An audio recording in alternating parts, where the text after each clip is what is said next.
नमस्कार दोस्तों, मैं सांगविश नॉलेज मंत्रा में आपका स्वागत करता हूं। आशा करता हूं कि आप लोग अच्छे होंगे। आज हम लोग डाइस से संबंधित कुछ और महत्वपूर्ण क्वेश्चन हैं, उनको सॉल्व करने का प्रयास करेंगे। तो आइए हम लोग अपनी क्लास की ओर बढ़ते हैं।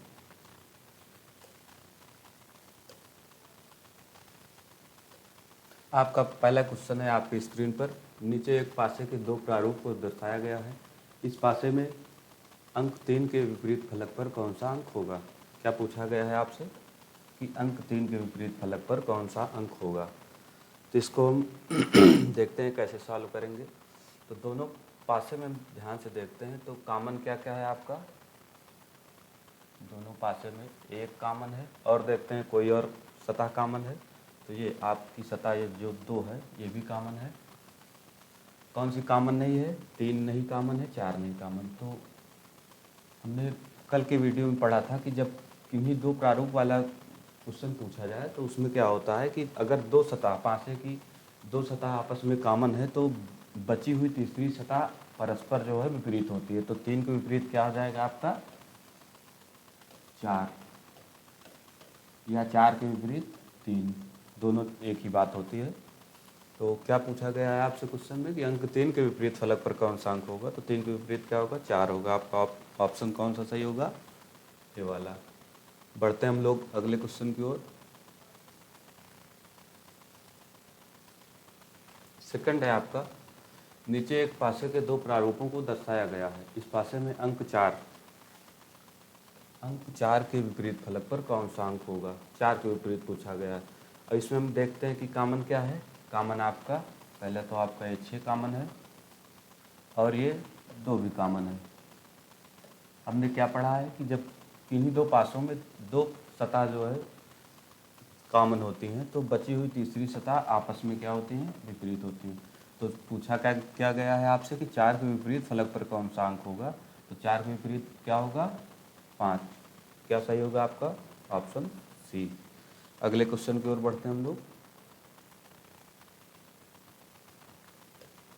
तीसरा क्वेश्चन है आपका कि नीचे एक पासे के दो प्रारूप को दिया गया है। इन प्रारूपों को अध्ययन करके बताइए कि एफ के विपरीत सतह पर कौन सा अक्षर है।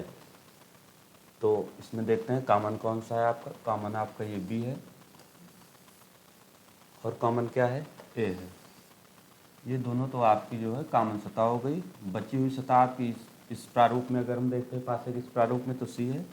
पासे के इस प्रारूप में देखते हैं तो एफ है। हमने एक नियम पढ़ा हुआ है कि जो बची हुई सतह होती है वो परस्पर आपस में विपरीत होती है एक दूसरे के। तो पूछा गया है कि एफ के विपरीत सतह पर कौन सा होगा। तो एफ के विपरीत सी होगा। कौन सा सही होगा आपका? ऑप्शन सी वाला।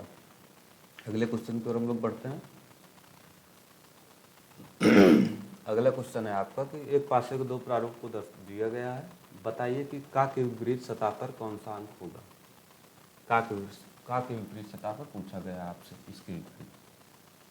अब देखते हैं हम लोग क्वेश्चन को ध्यान से। कॉमन क्या है आपका? गा।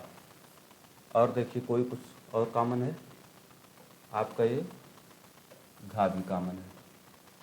तो का विपरीत कौन सा हो जाएगा? यहाँ पे सीधे तौर पर खा हो जाएगा, क्योंकि ये जो बची हुई सतह होती है ये परस्पर क्या होती हैं? विपरीत होती हैं। क्या होगा आपका आंसर सही? ए वाला। आगे हम लोग बढ़ते हैं। नीचे एक पासे के दो प्रारूप दर्शाया गया है। इस पासे में अंक 2 के विपरीत क्या पूछा है आपसे कि अंक 2 के विपरीत सतह पर कौन सा अंक होगा। देखते हैं हम लोग। कॉमन क्या है आपका? ये 3 कॉमन है। और इसमें देखिए कोई और कॉमन है तो इसमें कोई और अंक जो है वो कॉमन नहीं है किसी भी सतह पर। तो 3 तो कॉमन है। हमने पिछले वीडियो में पढ़ा था कि कोई सतह जो है वो कॉमन भी हो और वो समरूप भी हो। समरूप मैंने बताया था कि जैसे 3 यहाँ पर है तो 3 जो है यहाँ पर भी दाहिनी ओर है। तो ये सतह जो है आपस में समरूप होती है। जैसे यहाँ पर 1 है, यहाँ पर अगर 4 की बजाय जो है 1 दिया गया रहता तो ये भी आपस में जो है वो समरूप होते हैं। तो 3 जो है दाहिनी तरफ आपके दिया गया है, यहाँ पर भी सेकंड प्रारूप में भी दाहिनी तरफ 3 दिया हो। तो ये परस्पर सतहें जो हैं इसकी आपस में समरूप वो विपरीत होंगी। तो 1 का विपरीत क्या होगा? यहाँ पे 4 होगा और 2 का विपरीत 5 होगा, क्योंकि ये दोनों जो है जो पासे दिए गए हैं ये परस्पर जो है समरूप हैं। पूछा क्या गया है आपसे कि 2 के विपरीत सतह पर कौन सा होगा, तो 2 के विपरीत क्या होगा आपका 5, क्योंकि ये आकृतियाँ जो है क्या है आपस में समरूप हैं। आपका आंसर क्या सही हो जाएगा, बी वाला। अगले क्वेश्चन की ओर हम लोग पढ़ते हैं। अगला है हमारा कि नीचे एक पाशक दो प्रारूप को दर्शाया गया है, अंक 4 के विपरीत फलक पर कौन सा अंक होगा। 4 के विपरीत फलक पर कौन सा अंक होगा, आइए देखते हैं हम लोग। इसमें देखते हैं कॉमन कौन सा है। कॉमन आपका ये 5 है और कुछ कॉमन इसमें नहीं है, ध्यान से देखिए। तो 5 तो कॉमन है, दूसरी चीज़ ये कॉमन भी है प्लस समरूप भी है ये। तो ऐसे में जो सतहें होती हैं आपस में जो है समरूप होते हैं, इसमें वो विपरीत होते हैं। तो 1 का विपरीत क्या हो जाएगा 2 और 3 का विपरीत 4, क्योंकि ये दोनों जो है पासे जो हैं वो समरूप हैं।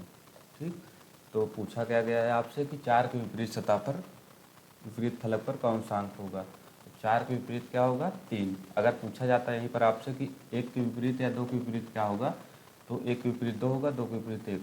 पूछा गया 4 के विपरीत क्या होगा, तो आपका आंसर क्या होगा 3। कौन सा ऑप्शन सही है आपका, सी। अगले क्वेश्चन की ओर हम लोग बढ़ते हैं। अगला है आपका कि पासे को 2 प्रारूप दिया गया है, इन प्रारूपों का अध्ययन करके बताइए कि इस साइन के विपरीत जो है सतह पर कौन सा चिन्ह होगा। तो इसको हम लोग देखते हैं कैसे सॉल्व करते हैं।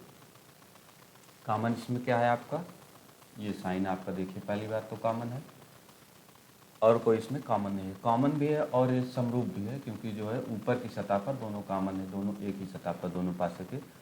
तो इसके विपरीत पूछा गया है आपसे, तो हैज़ के विपरीत तो आपका ये परसेंटेज साइन हो जाएगा, क्वेश्चन के माध्यम देखते हैं। और फाई के विपरीत ये होगा। पूछा क्या है आपसे इसके विपरीत, तो इसके विपरीत फाई होगा।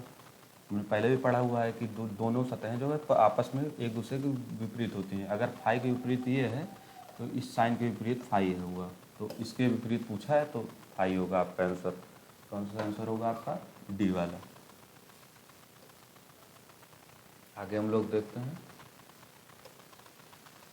अगला क्वेश्चन है आपका कि एक पाशक दो प्रारूप दिया गया है,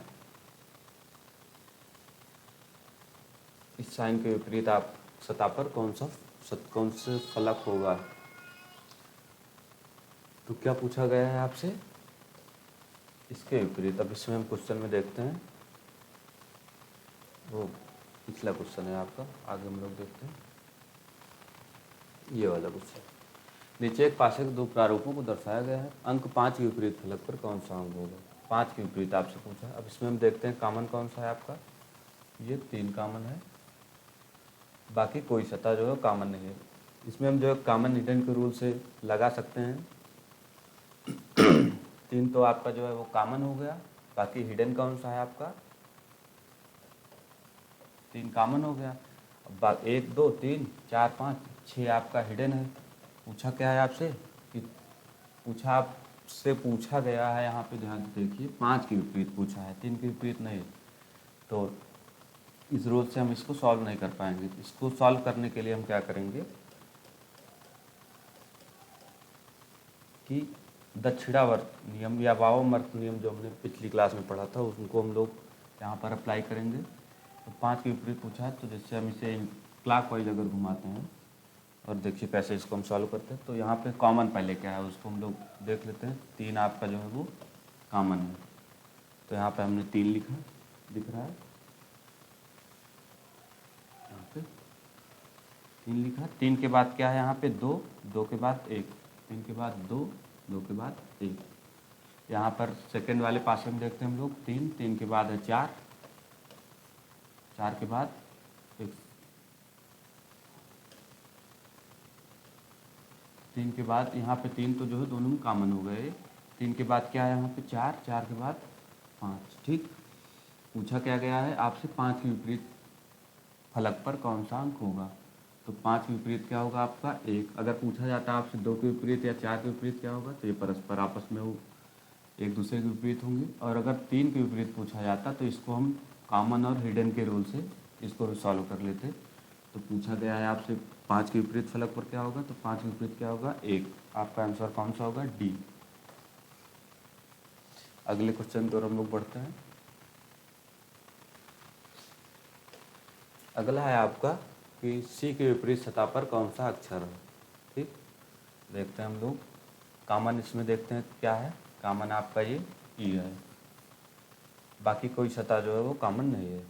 तो ई को हम लोग ये समरूप सतह पर भी नहीं तो इसको हम समरूप वाले रूल से भी सॉल्व कर लेते हैं। तो इसको सॉल्व करने के लिए हम नॉर्मली जो है दक्षिणावर्त रूल लगाएंगे। तो आपका ये ई हो गया, ये क्लॉकवाइज हम लोग चलेंगे। ई के बाद क्या है आपका डी, डी के बाद ए, ये क्लॉकवाइज आप ई के बाद डी, डी के बाद ए, ऐसे ही इसमें देखेंगे। ई के बाद बी, बी के बाद सी, सी। पूछा क्या गया है आपसे कि सी के विपरीत सतह पर कौन सा अक्षर है। तो सी के विपरीत क्या होगा आपका ये ए। आंसर क्या होगा आपका सही, ऑप्शन ए। अगले क्वेश्चन की ओर हम लोग बढ़ते हैं। अगले में हम लोग देखते हैं कि पिछली क्लास में जैसे कि हमने बताया था कि पासे से संबंधित क्वेश्चन मेनली 4 टाइप में पूछे जाते हैं। पहला होता है कि कोई एक पासा दिया गया रहता है, उससे रिलेटेड क्वेश्चन पूछते हैं। सेकंड होता है कोई 2 पासे दिए रहते हैं, उनसे रिलेटेड क्वेश्चन पूछते हैं। थर्ड होता है कि 3 या 3 से अधिक पासे दिए रहेंगे और उनसे रिलेटेड क्वेश्चन आपसे पूछा जाएगा। और चौथा होता है कि जो प्रसारित पासा होता है उनसे रिलेटेड क्वेश्चन। तो तीसरा टाइप आपका आ चुका है कि 3 या 3 से अधिक पासे दिए रहेंगे और आपसे इनसे रिलेटेड क्वेश्चन को पूछा जाएगा। तो इनसे रिलेटेड जितने भी महत्वपूर्ण क्वेश्चन हैं जो गत वर्ष की परीक्षाओं में पूछे गए हैं उनको हम लोग कल की क्लास में सॉल्व करेंगे। आज के सेशन को हम लोग यहीं पर विराम देते हैं। धन्यवाद। जय हिंद, जय भारत।